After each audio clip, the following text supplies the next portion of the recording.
warahmatullahi wabarakatuh. Selamat siang insan muda madani dimanapun kamu berada. Gimana nih kabarnya siang hari ini, siang menjelang sore ya. Waktu di Madani FM menunjukkan pukul 14 lewat 18 menit, edisi Kamis 25 Januari 2024. Alhamdulillah cuacanya Bojonegoro saat ini sangat redup ya. Jadi kalaupun kamu lagi nggak pada kemana, wajib stay tune aja di 102,5 karena seperti biasa di hari Kamis kita ada Bincang Sehat talk show bersama Rumah Sakit Aisyah Bojonegoro, di mana pada kesempatan siang hari ini kita udah kedatangan narasumber tamu spesial Valeria. Ada dua orang. Beliau adalah Dr. Astalita Lorel Tania selaku dokter umum dari Rumah Sakit Aisyah Bojonegoro. Juga ada Mbak Uun Kurniawati Alimadia Gizi selaku ahli gizi dari Rumah Sakit Aisyah Bojonegoro. Nah, tema kita pada kesempatan siang hari ini nih Insan Muda Madani adalah MPASI kaya protein hewani mencegah stunting gitu ya. Bagi kamu yang mau ikutan gabung mungkin bertanya-tanya atau mungkin konsultasi seputar tema kita, bisa di satu layanan saja di 0353 8917888 sampai nanti pukul 3 sore. Langsung saja kita sapa narasumber kita, ada Dr. Astalita Lorel Tania. Halo, Assalamualaikum dokter. Waalaikumsalam Mbak Ria. Gimana kabar dokter? Alhamdulillah sehat. Aku panggilnya dokter apa nih? Yang tengah. Yang tengah ya, Iya. dokter Lorel Yes. gitu. Oke, dokter Lorel. Itu jadi ribet gitu ya, waduh. Ini berarti iya bener ini dokter Lorel gitu. Iya. Soalnya belakangnya tuh dokter gitu loh. Dokter gitu, dokter Lorel. Oke, dokter. Habis perfect nih dok, habis jaga gitu. Iya, habis jaga, tapi tadi malam. Jadi Gitu sekarang ya, libur. libur gitu. Oke dokter, nanti kita bakal bincang-bincang seputar MPASI ya dok ya. Ya. Nah, juga hadir bersama Valeria Mbak Uun Kurniawati ahli media gizi. Halo Mbak Uun. Halo Mbak Ria. Assalamualaikum, sehat? Waalaikumsalam. Alhamdulillah luar biasa. Oke. Habis jaga juga nih. Iya, habis jaga Oke, pagi. habis jaga ya. Oke, nah kalau mendung-mendung gini kan enaknya kita ngapain nih? Ngopi. Ngopi ya, kita ngobrol happy nih ceritanya Iya. ya, ngobrol happy gitu. Nah, tema kita nih MPASI kayak protein hewani cegah stunting. Berbicara masalah stunting nih, dulu itu kan stunting itu sudah sempat booming gitu ya, terus kemudian melandai, hampir hilang kabarnya, dan di tahun 2021 itu sempat muncul lagi, booming lagi, seingat saya gitu. Nah, biar insan muda madani nggak penasaran juga nih, sebenarnya stunting itu apa sih gitu. Mungkin dokter yang bisa memberikan penjelasan. Silahkan dokter. Jadi stunting itu adalah suatu kondisi kekurangan energi kronis. Nah, jadi di sini perlu ditekankan antara akut dan kronis. Jadi kalau akut itu rentang waktunya dalam jangka waktu pendek dan bisa dikembalikan dengan cepat ketika kita mengintervensinya secara langsung dengan terapi yang mumpuni dan disesuaikan dengan kondisi anaknya. Nah, kalau kronis itu berarti berlangsungnya lama. Biasanya kalau berdasarkan penelitian terbaru, anak-anak dengan kondisi stunting itu kekronisannya itu sudah mulai dari sejak kandungan biasanya. Ciri-cirinya kadang ada yang berat badan lahirnya rendah atau pertumbuhan janin terhambat kalau misalnya kita bilangnya. Jadi kondisi anak-anak yang memang ada riwayat perkembangan panjang badannya kurang atau berat badan lahirnya kurang, itu resiko untuk terjadinya stunting. Tapi anak-anak dengan berat badan lahir normal itu juga bisa terjadi stunting apabila si anak itu kekurangan kalori atau gizi yang cukup ketika dia di fase pertumbuhan. Nah, fase pertumbuhan itu kapan sih? Fase pertumbuhan anak-anak itu kalau kita biasanya dengar kan 1000 hari pertama kehidupan. Nah, 1000 hari pertama kehidupan itu dinilainya ketika si anak itu masih dalam kandungan atau masih dalam kondisi janin sampai dia lahir kurang lebih 3 tahun dari dia kelahiran. Jadi 1000 hari pertama kehidupan dia. Nah, dari 1000 hari pertama kehidupan dia itu, ketika si anak tidak mendapatkan energi yang cukup, kalori yang cukup, atau protein yang cukup, stunting itu bisa terjadi. Jadi makanya sekarang itu, kalau dulu kan trennya, ketika anak lahir kita mengintervensinya biar si anak tidak stunting. Tapi sekarang mulai diintervensi ketika dalam kandungan, karena proses pertumbuhan stunting itu bisa terjadi dalam kandungan. Terus efeknya apa sih stunting? Efeknya itu ada di perkembangan otak. Jadi stunting itu menghambat pertumbuhan otak. Nah, bayangkan Indonesia itu di tahun 2022 prevalensi stuntingnya itu sekitar 21,6%. Nah, targetnya pemerintah di tahun 2024 ini penurunan prevalensi stuntingnya itu 14%. Nah, kalau misalnya dari awal itu tidak ada intervensi untuk menurunkan angka stunting, ya kan efeknya kan di otak. Berarti masa depan anak-anak Indonesia 20-30 tahun ke depan itu bukan menyedihkan, karena kita kan punya bonus demografi ya katanya di tahun 2045. Nah, kalau misalnya si anak-anak yang lahir ini stunting dari awal, nah pekerjaannya mungkin, mohon maaf, pekerjaan kasar yang mendominasi di tahun 2045. Sedangkan yang kita harapkan kan dengan adanya bonus demografi itu, pekerjaan yang bisa diambil oleh masyarakat Indonesia kan pekerjaan kayak yang berdasi, kasarannya yang kerjanya di gedung, bukan pekerja kasar seperti itu. Ada tambahan mungkin Mbak Uut? Oke, jadi tadi disampaikan kalau stunting itu ada dua macam gitu ya, ada yang akut, ada yang kronis gitu. Nah, kalau akut itu masih bisa diperbaiki gizinya, tetapi kalau sudah kronis ya berkepanjangan ya efeknya ya dok ya. Nah, jadi untuk kamu nih Samuna Madani, edukasi tentang stunting ini bukan hanya untuk ibu hamil, orang yang sudah menikah aja, bukan ya dok ya. Jadi ilmu stunting ini wajib kita ketahui sedini mungkin. Mulai dari remaja ini udah harus tahu ilmunya nih stunting. Kalaupun nanti aku menikah nih harus begini nih dan bakal janinku gitu ya dok ya. Paling tidak mereka harus tahu gitu, nggak mungkin lah itu masih lama, masih jauh gitu ya, sehingga mengacukan yang namanya ilmu tentang stunting ini. Bahkan stunting ini tidak hanya diderita oleh anak-anak dari keluarga kurang mampu saja, bahkan dari keluarga yang sangat mampu pun berpotensi ya terkena stunting gitu, karena memang ya itu tadi yang namanya penyakit itu tidak membedakan si miskin dan si kaya. Iya betul banget, apalagi kalau dari keluarga mampu, kedua orang tua tidak begitu memperhatikan asupan gizi. Yang penting anak makan gitu ya, diasuh oleh pengasuh. Wah, ini juga nggak bagus juga gitu. Nah, bicara lagi tentang MPASI nih. MPASI itu makanan pendamping air susu ibu.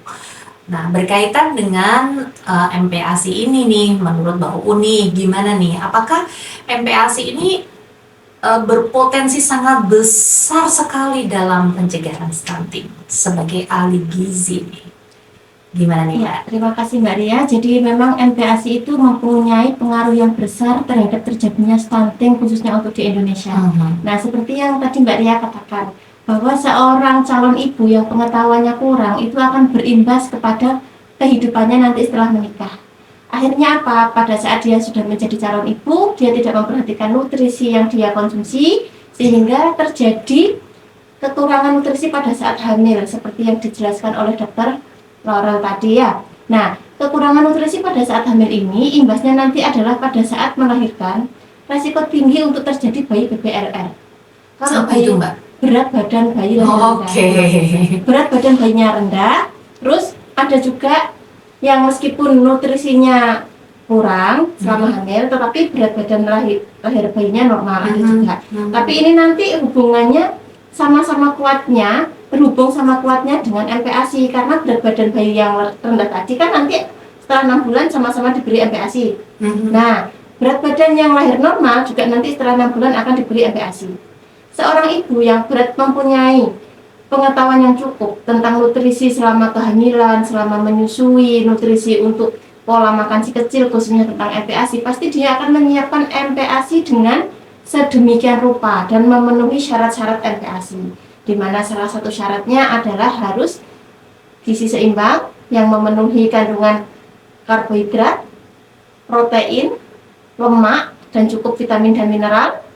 Terus dia juga akan memperhatikan apakah makanan yang dikonsumsi oleh anaknya ini tadi beraneka ragam atau tidak. Nah, ini hubungannya dengan stunting. Semakin pengetahuan seorang ibu itu kurang tentang MPASI, semakin besar resiko terjadinya untuk stunting. Kenapa? Karena pasti dia akan menyiapkan MPASI anaknya itu ala kadarnya aja. Apalagi sekarang nyuwun sewu Mbak Ria ya, banyak bubur-bubur instan yang mengatasnamakan aman, nutrisi dan lain-lain. Ataupun banyak juga produk-produk yang sudah jadi, yang siap saji, sehingga ibu itu sudah nggak usah repot-repot untuk menyiapkan MPASI. Nah, ini juga salah satu faktor pemicu terjadinya stunting di Indonesia. Jadi bukan hanya kurangnya ilmu pengetahuan, tapi juga bagaimana cara kita, gift care kita, pola asuh kita kepada anak kita. Kalau gift care kita bagus, pengetahuan kita bagus, otomatis kita akan menyiapkan MPASI yang berkualitas dan memenuhi syarat-syarat dari MPASI itu sendiri. Mulai dari tepat tidak tepatnya MPASI tersebut, jumlah yang diberikan berapa, terus teksturnya seperti apa, dan frekuensi dalam sehari itu berapa kali. Seperti itu. Aduh, merasa tercampu aku. Gitu ya, karena memang ibaratnya pengetahuan kita sebagai orang awam itu kan tidak sama gitu ya, apalagi melihat remaja zaman sekarang dengan pola makan yang junk food kayak gitu kan, ketika mereka tidak mau mendalami ilmu semacam ini ya nanti akan terbawa dia kan di kedepannya akan ke setiap hariannya seperti itu, menikah pun ala kadarnya, terus kemudian maksudnya menyiapkan makanan keluarga ala kadarnya, ketika mempunyai anak pun gizinya juga yang penting dia kenyang aja gitu ya, itu sangat memprihatinkan. Jadi Insan Muda Madani, kalaupun kamu lagi stay tune bersama Valeria di kesempatan hari ini, tepat banget. Ilmu ini sangat penting untuk kita ketahui sebagai langkah awal supaya nanti anak-anak kita, generasi ke depan itu seperti yang dokter sampaikan tadi nih, peluang kerjanya itu lebih besar daripada anak yang terkena stunting gitu dok ya, karena berpengaruh di otak gitu. Nah dokter, kalau bicara tentang anak yang terkena stunting, otomatis perkembangan otaknya itu jauh akan lebih lambat dibanding yang tidak stunting gitu. Nah apakah itu bisa kita ketahui dari umur berapa dok? Ketika mungkin dari tinggi badan, berat badan, terus perkembangan otak itu, oh anak ini ternyata stunting nih dok. Umur berapa nih dok? Sebenarnya untuk deteksi pertumbuhan seorang anak itu bisa dideteksi sewaktu mereka masih dalam janin. Jadi memang ketika seorang wanita hamil itu wajib dilakukan pemeriksaan kandungan. Itu baik ke bidan minimal karena tiap trimester itu berbeda-beda batas minimalnya. Nah, jadi minimal sekali dalam 9 bulan kehamilan itu seorang ibu itu wajib 1 kali ketemu dokter spesialis kandungan. Tujuannya apa? Tujuannya untuk mengetahui apakah janin yang dikandung itu sehat, kemudian besar kehamilannya itu sesuai dengan ukuran janin, rata-rata janin Indonesia itu sesuai apa enggak pertumbuhan janinnya kayak gitu. Nah, untuk juga meminimalisir adanya komplikasi pada saat kehamilan. Kan sekarang banyak komplikasi-komplikasi kehamilan yang efeknya juga ke pertumbuhan janin kayak gitu. Misalnya kita yang paling sering adalah kehamilan dalam hipertensi dalam kehamilan atau preeklamsi. Nah, preeklamsi itu kan tekanan darah tinggi pada ibu ketika proses kehamilan. Nah, ketika ada kehamilan dengan preeklamsi, otomatis nanti nutrisi yang ke janin juga terhambat karena ada penyempitan dari pembuluh darah janin yang ada di plasenta, itu akhirnya bayinya terhambat. Nah, itu kan yang bisa kita cegah kalau kita rutin melakukan pemeriksaan kandungan. Nah, Kalau misalnya tidak punya atau jauh ya dari dokter penyakit kandungan, bisa ke puskesmas. Karena sekarang setiap puskesmas itu ada fasilitas USG. Nah, dengan adanya fasilitas kan sudah difasilitasi oleh pemerintah. Tinggal kesadaran masing-masing ibu untuk memeriksakan dirinya dan calon anaknya. Karena menurut saya ketika kita memutuskan untuk hamil, berarti itu sudah tanggung jawab seumur hidup yang kita pegang gitu Mbak. Jadi bukan hanya kita nggak boleh egois dengan kita hamil, kita hanya memikirkan diri kita sendiri, tapi kita punya sebuah tanggung jawab baru yang apa ya kasarannya, yaitu anugerah yang diberikan oleh Allah yang tidak semua wanita kan bisa merasakannya kayak gitu. Jadi ya sekarang kalau misalnya alasannya jauh dari rumah sakit, sekarang puskesmas itu ada USG, jadi tinggal kesadaran ibunya itu ketika proses kehamilan. Terus kalau misalnya anaknya sudah lahir, yang paling gampang adalah datang ke posyandu. Jadi setiap bulan itu ada penimbangan berat badan dan pengukuran tinggi badan dari seorang anak. Jadi ibu-ibu ini sekarang kalau misalnya punya buku pink, itu buku pinknya dibuka, dibaca. Jadi itu si buku ini sudah dikurasi oleh ahli-ahli yang ada di Indonesia. Ada dokter anak, ada dokter kandungan, pokoknya macam-macam ahli yang sudah meluangkan waktunya untuk membuat buku itu dibaca. Itu buku pink yang sangat aksesnya itu sangat gampang, terus bahasanya mudah dipahami, dan kalau misalnya bingung, kita baca aja dengan pelan-pelan itu kita pasti bisa mengerti apa maksudnya. Nah, jadi dengan buku pink itu sebenarnya itu senjata buat ibu-ibu untuk mencegah stunting juga. Jadi datang ke posyandu, rajin-rajin baca buku pink, buku KIA itu, kita bisa melihat, oh ternyata anakku ada perlambatan pertumbuhan kayak gitu. Misalnya ketika 2 kali datang ke posyandu penimbangan, tidak ada kenaikan berat badan sesuai dengan grafiknya. Karena setiap seorang anak datang nanti kan kita timbang, kemudian kita ukur tinggi badannya, terus nanti kita plot apakah mengikuti kurva yang dengan garis hijau, atau di atas kurva garis hijau, atau di bawah kurva garis hijau. Ketika 2 kali pemeriksaan berturut-turut dia tidak atau di bawah garis hijau, itu adalah warning sign, atau hati-hati nih, lampu kuning nih, takutnya ada sesuatu nih yang perlu dicari. Nah, kalau misalnya ada warning sign atau tanda hati-hati itu, biasanya orang-orang itu akan merujuknya ke puskesmas dulu, kan dari posyandu terus ke puskesmas. Nanti ke puskesmas ketemu oleh dokter umum. Nah, nanti diperiksa oleh dokter umumnya, kenapa ini si anak kok terjadi pertumbuhan yang terhambat atau weight faltering, atau berat badannya itu 2 kali berturut-turut tidak naik kayak gitu. Nah, itu nanti mulai bisa diintervensi ketika ditemukan adanya weight faltering. Jadi itu salah satu upaya kita untuk menurunkan angka stunting. Jadi menemukan temuan-temuan yang weight faltering kayak gitu. Nanti keputusannya tergantung oleh dokter umumnya yang ada di puskesmas itu. Apakah perlu dirujuk ke dokter spesialis anak untuk menindaklanjuti langsung atau intervensi lain, atau cukup di puskesmas kayak gitu. Jadi ayo ke posyandu buat ibu-ibu yang punya balita di bawah 5 tahun, terus untuk ibu-ibu yang hamil rajin-rajin untuk periksa diri atau ANC rutin. Oke, nah seumpama nih dok, ada sebuah kasus seorang anak yang umurnya 5 tahun nih, dalam kurun 5 tahun pertama itu dia masih aman di grafik hijau gitu, tetapi setelah 5 tahun maksudnya setelah melewati 5 tahun ini kok entah kenapa dia menurun. Apakah itu masih bisa dikatakan warning untuk stunting atau memang bagaimana ini? Kalau stunting itu batasannya di usia 1000 hari. Jadi di bawah 3 tahun kita bisa menyebutnya oh anak ini stunting. Kenapa? Karena pertumbuhan otaknya itu ya kalau di atas 3 gitu ya. Di atas 3 tahun udah kita tidak bisa mengejarnya lagi. Karena kita mengejar apa? Mengejar volume otak yang pertumbuhannya terhambat. Karena itu pertumbuhan otak tuh 1000 hari pertama kehidupan. Jadi kalau misalnya udah di atas 3 tahun tidak ada kenaikan, ya sorry to say, kalau misalnya dengan berat hati bilang, oh ya kita mau mengusahakan apa lagi, kita mungkin bisa mengusahakannya yang ada, potensi yang ada di anak kayak gitu, bisa Oh gitu.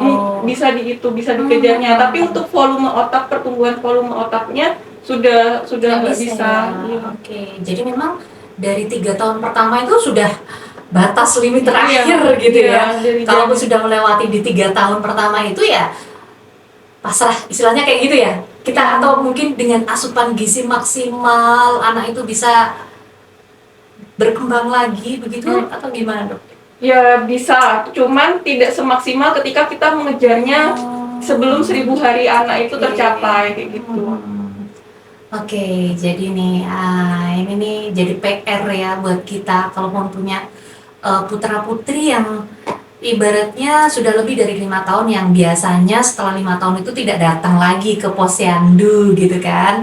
Mereka hanya mengkonsumsi makanan rumahan yang diberikan entah itu pengasuh, entah itu orang tua, yang biasanya mungkin kalau wanita karir ya seadanya, yang penting makan aja anak kenyang, entah diberi junk food atau hanya mungkin nasi telur, nasi kecap yang mudah lah ya, yang mungkin kalau dari orang-orang kesehatan mungkin masih memperhatikan, oh ini kurang nih, harus ada sayur paling tidak terpenuhi lah 4 isi piringku kayak gitu. Iya, isi piring.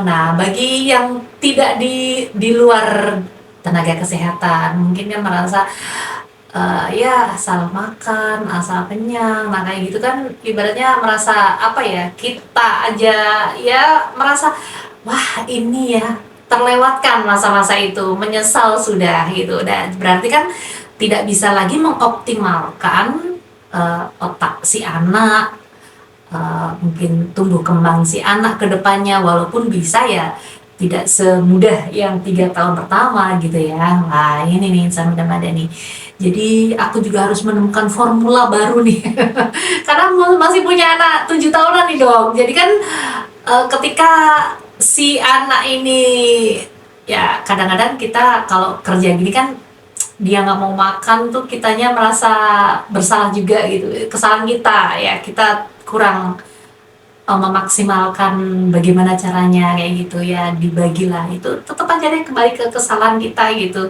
Nah kembali ke tema kita nih untuk MPASI tadi, nanti jadinya curhat nih ya nggak selesai nih.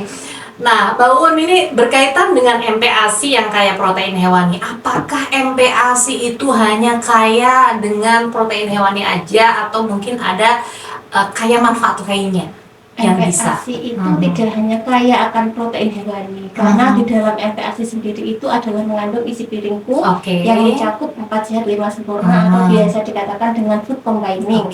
Di mana untuk karbohidrat sendiri di mana syarat untuk MPASI sendiri itu adalah satu, harus ada sumber karbohidrat sebagai makanan pokok. Contohnya seperti dari serealia, dari kentang, dari nasi. Nah, kalaupun nanti anak misalkan seperti yang Mbak Ria sampaikan nggak mau makan nih ya susah ya, kita nggak harus memaksa anak untuk makan nasi, kita bisa mencari substitusinya atau penggantinya. Jadi kita bisa mengganti nasi dengan kentang. Nah kalau untuk MPASI gimana? Maka kita buat kentangnya itu kentang pure kayak gitu. Terus untuk lauk hewaninya sendiri, itu bisa kita varian mulai dari daging, ayam, ikan, telur, tapi enggak kita monoton masaknya cuma diceplok, digoreng, ayam goreng, daging lapis. Enggak seperti itu, karena anak melihat bentuknya aja itu pasti akan bosan. Apalagi kalau di atas 1 tahun itu mereka sudah mengerti bentuk ya. Kecuali kalau MPASI-nya di bawah usia 1 tahun, mereka masih belum mengerti bentuk, toh teksturnya juga masih lunak, harus kita cincang. Fan-fan saja, pasti setiap kali disuapin anaknya akan blab-blab makan gitu ya. Tapi pada saat dia sudah bisa mengerti bentuk, dia akan membedakan. Kemarin bentuknya bintang, sekarang bentuknya kotak. Nah, lebih lucu mana nih? Nah, kayak gitu. Jadi nggak harus monoton, harus dibuat ayam goreng. Khususnya untuk MPASI di atas usia 12 bulan ya. Bisa kita buat galantin, bisa kita buat rolade, stick, macam-macam. Toh sekarang kita juga bisa belajar di bawah Google. Nggak harus mahal-mahal ikut kursus kok. Untuk bisa membuat MPASI yang bagus itu seperti apa. Terus yang selanjutnya, MPASI itu juga harus mengandung protein nabati yang kita dapatkan dari tahu dan tempe. Nah, ini juga tidak kalah penting dari protein hewani, karena kebanyakan ibu-ibu itu kalau anaknya sudah makan MPASI-nya itu sudah ada nasi, ada apa itu daging, ayam atau ikan atau telur, mereka melupakan tahu dan tempe karena menganggap ini nggak penting, padahal ini sebenarnya juga penting. Jadi harus imbang. Nah, dan untuk kebutuhan yang selanjutnya adalah buah dan sayur, ini belum terlalu banyak. Jadi kita jangan mensalah persepsikan ya. Dia masih usia 6 bulan sampai rentang usia 24 bulan, terus dikasih porsi sayur setiap kali makan itu sudah lebih dari 1/4 gelas lah. Itu terlalu banyak. Akhirnya apa yang terjadi? Berat badannya nggak naik, malah berat badannya menurun. Menurunnya kenapa? Karena terlalu banyak asupan serat yang dia konsumsi. Jadi makanan yang dia konsumsi tadi, utamanya energi dan protein tadi, tidak disimpan dalam bentuk berat badan, tapi dia dibuang lewat feses karena dibakar oleh serat tadi. Nah, inilah salah satu syarat kita membuat MPASI, yaitu beraneka ragam. Yang kedua adalah mengandung food combining atau isi piringku. Dan tidak kalah penting, yang selanjutnya, syarat selanjutnya adalah aman. Jadi kita menyiapkan peralatan dan juga bahan-bahannya itu kita pastikan aman. Bahan-bahannya tidak ada yang berulat dan peralatannya pun tidak kotor. Nah, terus selanjutnya jangan lupa pada saat kita mau menyiapkan MPASI, jangan lupa kita untuk cuci tangan, termasuk setelah menyiapkan MPASI juga. Pas biasanya kan kebanyakan ini setelah kita menyiapkan baru cuci tangan, padahal yang paling penting itu sebelumnya kita itu harus cuci tangan. Nanti setelah menyiapkan MPASI kita cuci tangan, dan sebelum menyuapin bayi kita cuci tangan lagi. Dan jangan lupa bayinya juga dicuci tangannya, karena biasanya kan bayi kalau disuapin makan kan tangannya ikut belepotan gitu ya. Nah, seperti itu Mbak Ria. Jadi untuk dari karbohidratnya kita bisa menggunakan nasi, kentang, singkong. Tapi kalau untuk singkong saya rasa sih jangan terlalu banyak, karena singkong itu bergas, takutnya nanti malah dia kembung. Kalau kita mau ngasih dia singkong sedikit aja. Terus kalau untuk protein hewaninya, daging, ayam, ikan, telur. Tapi kita lebih utamakan untuk daging, ayam, dan ikan sama kuningnya telur. Kenapa? Karena untuk bayi yang usianya di bawah 1 tahun, semakin kita sering kasih dia telur, resiko alerginya semakin tinggi. Takutnya nanti malah dia alergi, tapi nggak semua anak itu resiko terjangkit alergi. Dan untuk nabatinya dari tahu dan tempe, dan untuk sayurannya bisa dari sayuran lokal seperti bayam, terus daun katuk, atau sayuran-sayuran yang ada di sekitar kita dan mudah untuk kita jangkau, nggak harus kita beli ke Superindo. Iklan ini. Untuk buahnya ini Mbak Ria ya, saya tanamkan kalau bayi masih MPASI, buahnya itu 1 tahun pertama yang bagus itu pisang alpukat. Nah, jadi untuk emang ada yang namanya pisang alpukat Mbak? Pisang dan Oke. Kenapa? Karena kan pisang sendiri itu banyak omega 3, banyak nutrisi untuk otak, termasuk sembarang pisang ya. Iya. Dan kalau bisa sih malah selama 1000 hari kehidupan selama berarti 2 tahun ya, karena diulangi masa kehamilan. Nah, itu tiap hari dikasih pisang mulai usia 6 bulan sampai dia usia 2 tahun. Nah, terus setelah 1 tahun nanti baru kita lebih varian untuk macam-macam buah, karena buah itu kan tinggi serat. Ya. Takutnya nanti pada saat kita memberikan di bawah usia 1 tahun, pencernaannya itu nggak kuat. Akhirnya apa? Bisa diare, atau nanti bisa dia itu penyerapannya maksimal, itu penyerapan energinya itu nggak maksimal karena terlalu banyak serat tadi. Gitu ya. Jadi memang pisang alpukat itu yang sangat kita anjurkan ya, dan utamanya untuk pisang, semua pisang ya, bisa setiap hari setidaknya sampai anak usia 2 tahun. Nah, karena nanti beda Mbak Ria, anak yang lebih suka konsumsi pisang, dia itu prestasi tingkat kecerdasannya itu juga lebih bagus dari anak yang memang jarang diberi pisang. Dan ini juga sudah dilakukan penelitian dulu di Amerika. Oh iya. Dikasih nasi pisang kan? Iya, itu itu coba kadang-kadang juga menjadi dilema ya. Habis lahir langsung pisang, itu juga menjadi permasalahan. Ada benarnya tapi cuman kurang benar. Karena tepat waktunya. Iya, betul banget.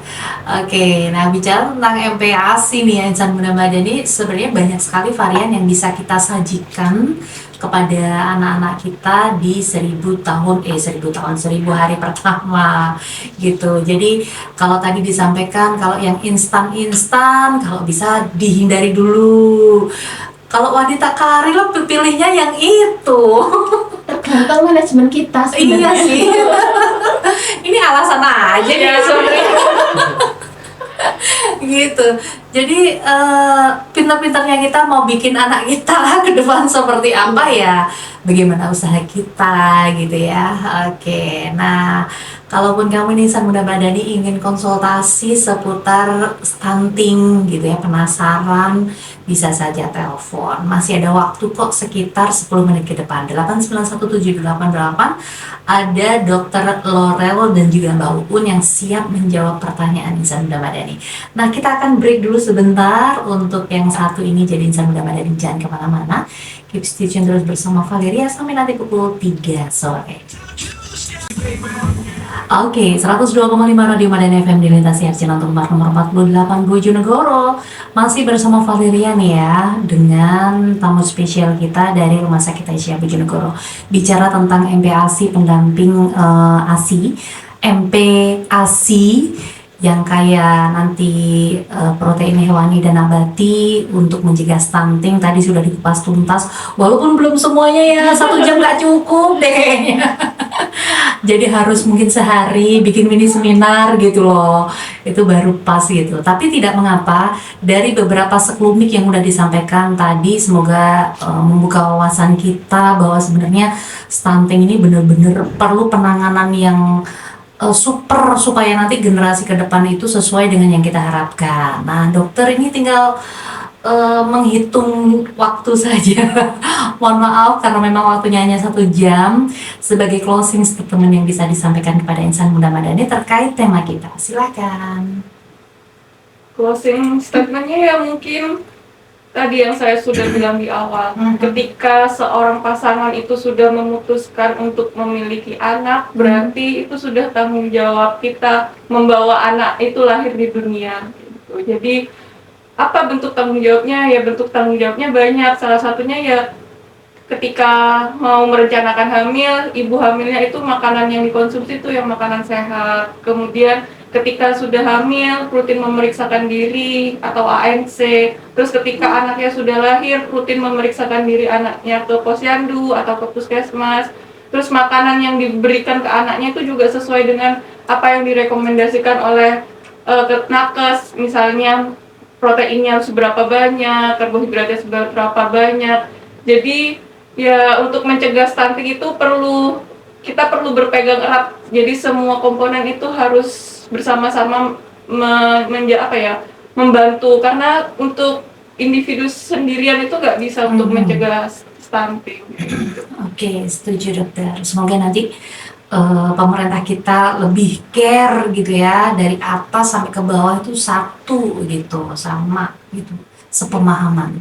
Oke, Mbak Uun silakan. Jadi yang perlu saya tambahkan di sini, hati-hati dengan anak-anak yang stunting, karena anak-anak yang stunting itu tidak selalu terlihat kurus dan pendek, Mbak Nia.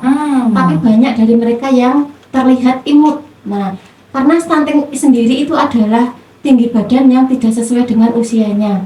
Misalkan anak 5 tahun harusnya tingginya 100 cm ya, tapi dia itu cuma 75 cm. Nah, sehingga apa? Dia kelihatan imut seperti anak usia 3 tahun.